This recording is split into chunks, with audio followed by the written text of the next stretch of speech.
Oras ng sambahin ang ngalan mo, para mabuhay habang buhay sa puso't isipan mo. Sino ba ako para mapansin mo?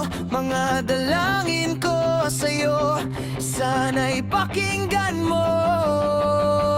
Paano ba ako magiging isang santo para makasama kita dyan sa tabi ng trono mo?